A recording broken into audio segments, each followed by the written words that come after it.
ગુજરાતના ગામોમાં આવેલા છેવાડા ગામોને પીવાનું પાણી મળી રહે તે હેતુથી સરકારે નલ સે જલ યોજના અમલમાં મૂકી છે, જેથી ગામડામાં રહેતી મહિલાઓને દૂર દૂર સુધી પાણી ભરવા જવું ન પડે. પરંતુ પંચમહાલમાં શહેર તાલુકામાં આ યોજના માત્ર શોભાના ગાંઠિયાની જેમ જ હોય તેવું લાગી રહ્યું છે, કારણ કે શહેર તાલુકાના ગ્રામીણ વિસ્તારમાં સરકારની નલ સે જલ યોજના અંતર્ગત નળ તો છે, પરંતુ નળમાં એક ટીપું પણ પાણી નથી આવતું.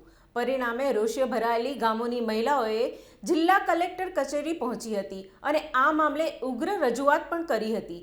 સાથે નલ સે જલ પાણી આપોના સૂત્રોચ્ચાર પોકાર્યા હતા.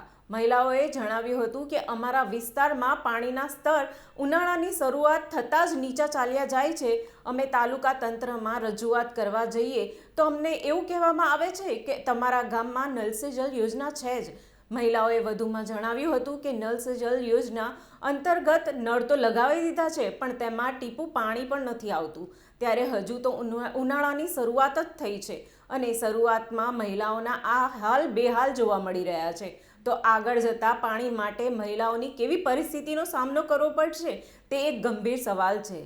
આ મામલે તાત્કાલિક પગલાં લઈને પાણી શરૂ કરવામાં આવે તેવી મહિલાઓએ માંગ ઉઠી છે. વિજયસિંહ સોલંકી, પંચમહાલ, અસ્મિતા ભારત ન્યૂઝ.